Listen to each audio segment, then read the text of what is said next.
Hello everyone, this is Kleri from Shadow Moon Tarot. Welcome back to my channel. This is my VR to Ethony's 31 Days of Tarot for 2020, and in this video I would like to answer the prompts 24 to 28. So let's dive right in because I want this to be a short video.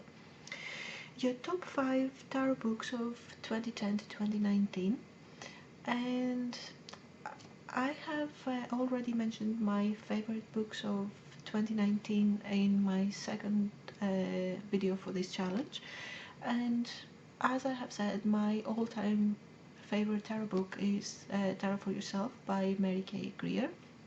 However, here I have 6 other books that I want to share with you, starting by the Holistic Tarot by Benabel Wen. This is a chunky book that covers the meanings of the cards, tarot spreads, the history of tarot, astrological and Kabbalistic associations, and everything that you can think of. It's in here. It's a great reference book for everyone who is interested in tarot. If you like astrology, then Tarot and Astrology by Corinne Kenner is a great book to read. She explains the Chaldean astrological system and how it relates to tarot. It explains the tarot associations for each and every card in a very simple way that is very easy to understand even if you are new to astrology. The next book that I want to mention is The Untold Tarot by Caitlin Matthews. This is a book for people who are interested to read Marseille style decks. She explains the tarot meanings but also spreads that you can use to read Marseille style decks, and also how you can read the cards based on directionality and stuff. So it's a very interesting read, and also it's a very nice quality book with full color illustrations. It's a beautiful book. Another book that I read many years ago, and I have so much so many tabs and stuff. It's the Tarot 1-1 by Kim Huggins. This is a great book for beginners because it explains the cards but also gives you a lot of exercise that you can do in order to connect better with the deck and also understand the system better. I found it an interesting read, and it's one of the books that I would recommend. Now, if you're interested in learning the Thoth, I do have the Book of Thoth by Crowley and the Tarot Handbook by Angeles Arian. However, I found that I refer to this book, the Crowley Tarot by, I won't pronounce his name, but that's the name of the author, and I found that I refer to this book more often. I don't know if it's the layout of the book or what, but it also explains the symbolism very well, and it has a few spreads at the back, but in general I found that I like the correspondences and the explanations, although I think I read somewhere some reviews that were a bit controversial and said, oh, maybe this is not how Crowley himself saw the things, but I'm not interested in Crowley as such, so I just wanted a book that will help me understand the symbolism of the deck, and this one was one that I found very helpful. And last but not least, I would like to mention Discover Yourself Through the Tarot by Rose Gwen.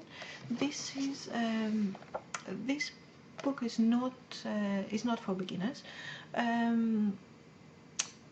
It doesn't explain the meanings of the cards, but it explains how you can use the tarot in combination with the Kabbalistic Tree of Life and the Jungian psychological archetypes in order to discover more about yourself and shift the center of the personality from the ego to the self. So I think that this is a very interesting book, packed with information, not an easy read. That it's not a book that you will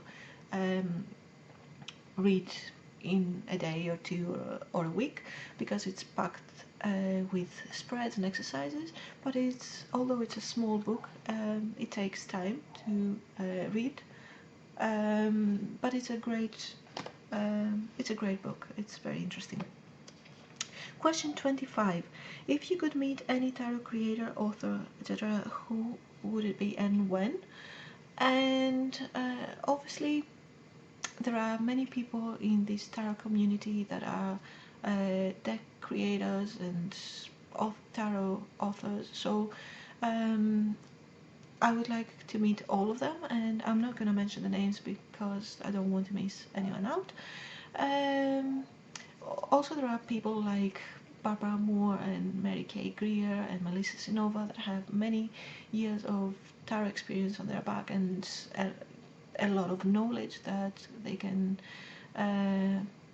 pass on to others. So yeah, these are people that I would love to meet because I think that I can learn so much from them. However, for these questions, I would mention Anna Kay. She is the creator of Anna Kay Lenormand and Anna Kay Tarot. And I have to say that when I bought her decks, one of them was a bit problematic, so I contacted her about the deck and we ended up having a conversation through email.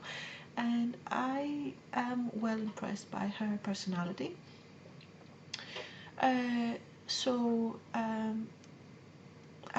Because I think that she's very mindful and very grounded and she walks her talk, and I love this about people, and therefore I would be really interested in meeting her as a person.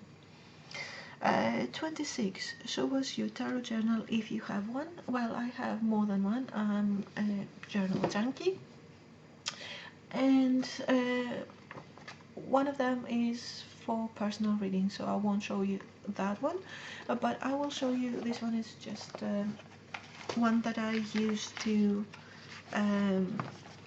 keep my favorite tarot spreads. And also when I started learning tarot, I was writing about like the meanings of the cards and what the cards mean to me and things like that. Nothing fancy. I suppose I could put the pictures of the cards, but I wanted a lot of space to write, so I didn't.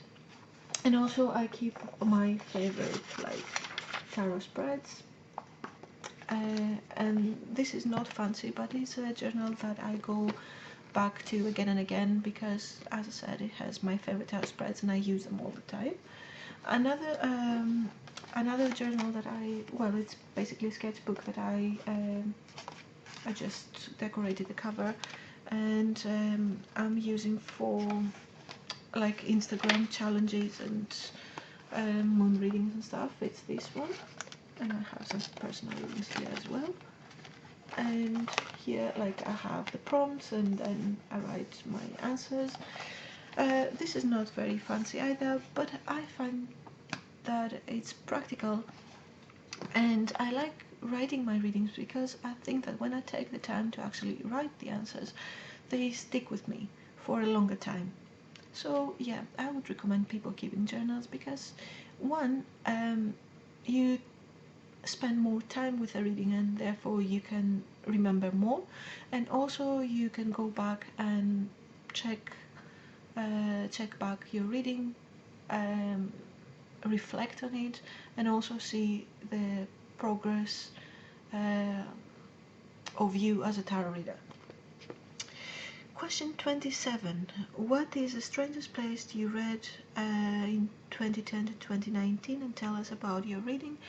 Well, I normally read in houses or like cafes and stuff. Maybe the strangest place I've read lately was the hospital, because as I said, Ivan was diagnosed with cancer. He had an operation, so I had to spend a lot of time there, and the reading had to do with how I should face the situation and stuff. So it's a personal reading. I don't really want to go into it. 28. Ever turned someone from a tarot non-believer to a tarot enthusiast? And the answer is no, because I don't want to push my beliefs into other people, as I don't want them to push their beliefs on me. So I'm not interested in converting people into believing into tarot. However, I had conversations with people that weren't interested in the tarot, or they didn't know about tarot, and they ended up asking for a reading, and yeah, that was as far as I went. And these were the problems that I wanted to cover today. Thank you all for watching. Thank you, Ethony, for hosting this challenge, and I hope to see you all again soon.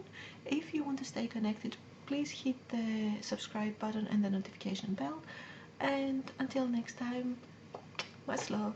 Bye bye.